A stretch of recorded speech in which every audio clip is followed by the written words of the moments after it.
On paper, two solar setups can look almost the same. Wattage, Saime hob too. But one runs cooler, wastes less power, and gets away with less copper. The other runs hotter, loses energy in the wire, costs more to build, and can turn risky, much faster than people expect. Because the real problem is usually not the wattage people obsess over first. It is how that power is being pushed, how much current is moving, and what that does to the wire between your panels and the place you actually need the power. That is the part a lot of people do not see until after the money is already spent and the system is already in place. In TSB Deo, I am going to make that simple. You will see why the same wattage can behave very differently, why low voltage runs get expensive fast, and why some systems quietly turn power into heat before it ever helps you. Some of the visuals in this video are AI-assisted illustrations to make hidden problems, like wire, heat, and power loss, easier to see. But the risks, limits, and takeaways are grounded in real home power logic. What you have heard so far is only the surface problem. The part that saves you money, heat, and trouble starts right here. So before we go further, tell me your setup in one line. In one line, 12 volt, 24 volt, or 48 volt, and what it feeds. Because once you see what current is really doing in the wire, a lot of good enough solar setups stop looking good at all. And the fastest way to understand it is not with a chart. It is with something much simpler. A water hose. If you imagine a water hose hooked up to the side of your house, the first thing that matters is pressure. Pressure is what pushes the water through the hose. Electricity is not water. It does not behave the same way. But for this one part, the comparison is useful. Voltage is the push. It is the force trying to move electricity through the wire. Now, think about flow. Open the spigot a little, and a little water moves. Open it more, and more water moves. That is not the push this time, the amount actually moving through the line. So if voltage is the push, amps are the flow. Watts are the work, the useful output, the part you were trying to get in the first place.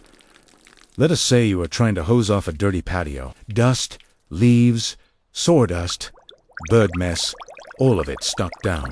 If you turn the hose on and partly cover the end with your thumb, the stream heads. Tighter, smaller, harder. Now you can actually move grime. Take your thumb away, and more water may be coming out, but the stream gets soft. It spreads. It dribbles. It loses force where the job actually needs force. So, which one does more useful work? Not always the one with more water, the one with enough pressure. In the right form, that example matters, because it gets you away from one bad habit. A lot of people hear more and assume better. More flow must be better. More cable must be better. More battery must be better. But systems do not work that way. What matters is whether the system delivers useful work in the form the job actually needs. If pressure is low, you need more flow to get the same amount of work done. If pressure is high, you can get the same work done with less flow. That is the relationship. Higher voltage usually means fewer amps for the same watts. Lower voltage usually means more amps for the same watts. Now pull that out of the hose and put it back into your solar setup. You have panels outside. You need power where you live and work. Maybe it is a shed. Maybe it is a garage freezer. Maybe it is a small workshop. Maybe it is backup power in a corner of the house. The moment that power has to travel any real distance, amps start to matter a lot more than most people expect. Because amps are what the wire has to physically carry. And when amps climb, the wire has to work harder. That usually means heavier wire, more copper, more cost, and more chances to turn part of your power into heat before it ever helps you. If you are trying to move the same amount of power across a longer run, higher system voltage can often make that job easier. Not magically. Not always. Not without limits. But often enough that it changes what wire you need, what losses you live with, and how expensive the whole run becomes. And this is where the conversation gets more honest. A lot of people think of the solar system as the panels, the battery, and maybe the inverter. The wire feels like support hardware, something secondary. Something you figure out later, but the run itself is part of the system. If the run is wrong, the system is wrong in a way you may not notice right away. That is why two systems with the same wattage on paper can feel completely different in real life. One system moves that power with less current, smaller wire, less loss, and less heat buildup. The other tries to do the same job with more current, fatter cable, higher cost, and more wasted energy hiding in the run. And once you see that, you stop asking only one question. How many watts do I have? You start asking the better one. What is this wire actually being asked to carry? Now picture two systems doing the same job. Both look fine if all you care about is total wattage. Both have enough panel output to sound good in conversation. Both can be described with a number big enough to make the owner feel confident, but one stays at a lower voltage, which means the current has to climb to make up the difference. The other runs at a higher system voltage, still inside the ratings of the equipment, so the current stays lower for the same job. On paper, both can hit the same wattage. In the real world, they do not behave the same way. The lower voltage system usually asks more from the wire. It needs heavier cable. It tends to cost more in copper. It gives you less room to be sloppy. And once the run gets long enough, that extra current starts showing up as heat and loss instead of useful work. The higher voltage system often feels easier to live with. The wire run stays more manageable. The losses are easier to control. The whole layout becomes less stubborn. Same power goal, different stress on the system. A 120 watt load at 120 volts only needs 1 amp. A 1200 watt load at 120 volts needs 10 amps. But try to get that same 1200 watts out of 12 volts. And suddenly you are up around 100 amps. That is why starter cables on a vehicle are thick. The voltage is low, so the current has to do the heavy lifting. And once current gets that high, the wire has to grow with it. That example matters because it stops this from feeling theoretical. You have already seen this in real life, even if you never used the words voltage, current, and wattage that way. Thick cables on high current jobs are not there to look serious. They are there because the current demands it. The wire is not an afterthought. The run is not an afterthought. The voltage choice is not an afterthought. Those are part of the system. And once you have real distance between the panels and the load, they stop being small details very quickly. That is also where a lot of good enough solar setups quietly become expensive mistakes. Because what you have heard so far is just the reason it happens. The part that matters now is where people get it wrong, and some of these mistakes do not fail in a dramatic way on day one. They fail slowly. They fail as heat. They fail as wasted power. They fail as money you never realize you are losing. The first mistake is the most common one. People look at watts and stop there. They ask, how many watts do I need? They buy around that number. They compare around that number. But watts by themselves do not tell you what the wire is going through or what the current is doing. Two setups can deliver the same wattage and still ask for different wire, different protection, and different compromises. So the moment you treat watts as the whole story, you start missing the part that creates heat, cost, and hidden loss. The better habit is simple. Every time you think about wattage, force yourself to ask two more questions. At what voltage and how much current does that create on the run that matters? That one change in thinking can save people from a lot of bad decisions.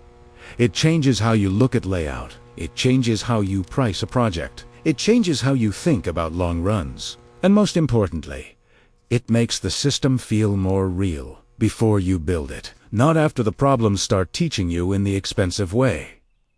The second mistake is trying to save money with wire that is just a little too small. This one fools people, because the system may still work. Nothing catches fire, nothing explodes. The light still turns on, the battery still charges. So it feels close enough, but not failing yet is not the same thing as working well. A wire that is undersized even.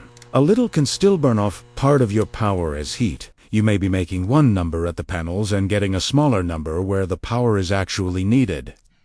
Let us say your array is producing around 1700 watts. By the time that power gets through a weak run, you may only be getting 1500 watts where it counts. You did all the expensive parts. You bought the panels. You mounted them. You ran the line. And then the system quietly eats part of your own output, just moving it from one place to another. That kind of waste is especially painful because it hides inside a system that still looks successful from the outside. The battery still seems to charge. The freezer still seems to run. The lights still come on. But the system is doing more work than it should, for worse results than it should. That is what hidden loss looks like in the real world. Not dramatic, just expensive and unnecessary. Heat ages things. Heat stresses materials.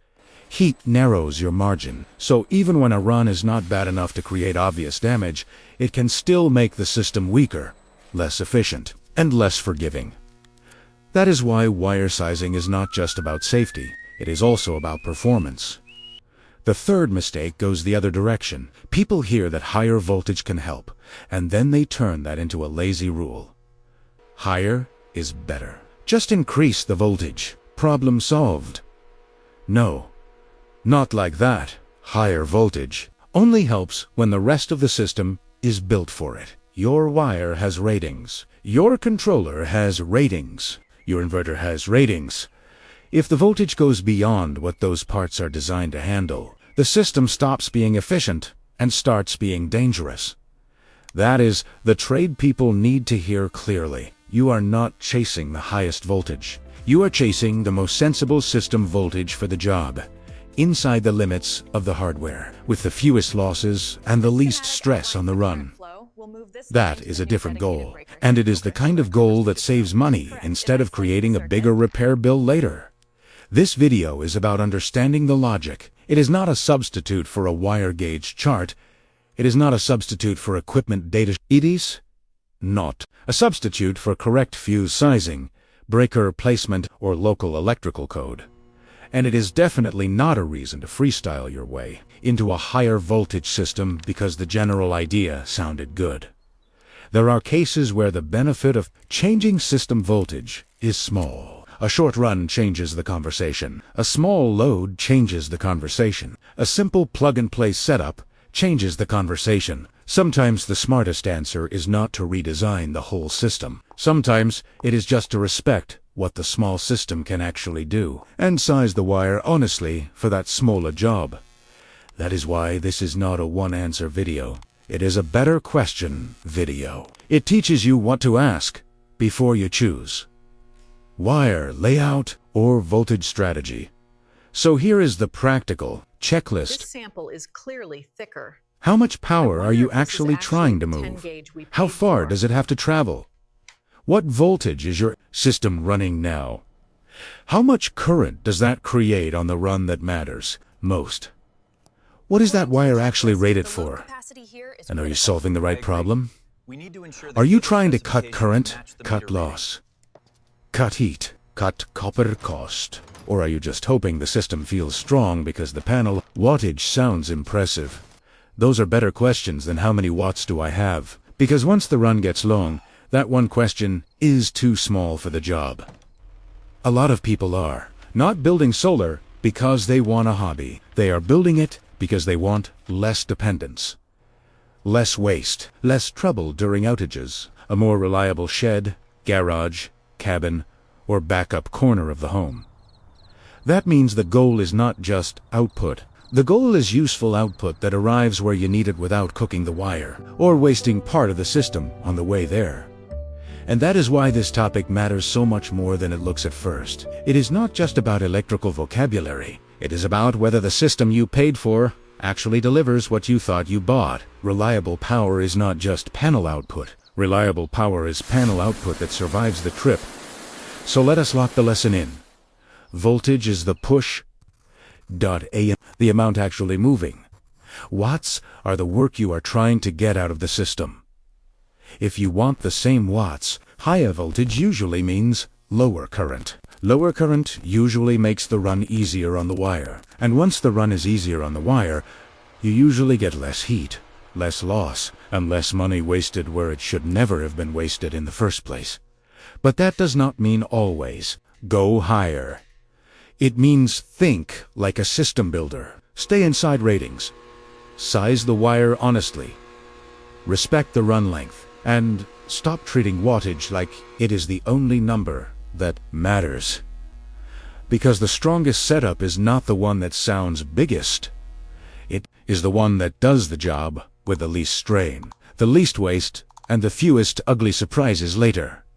Now that you know why one solar run gets hot, expensive, and weak while another stays cleaner and calmer, the next thing you need is practical selection. How to choose the right wire size. How to read voltage drop without turning it into a math class, and where fuse and breaker protections start saving your system instead of just sitting there as a box you're meant to deal with later. So put your setup in the comments. In one line, 12 volts, 24 volts, or 48 volts, what it fades, and roughly how far the run is. That tells us exactly where to go next. Because for a lot of home solar systems, the panel is not the part people misunderstand most. It is the wire between the promise and the power.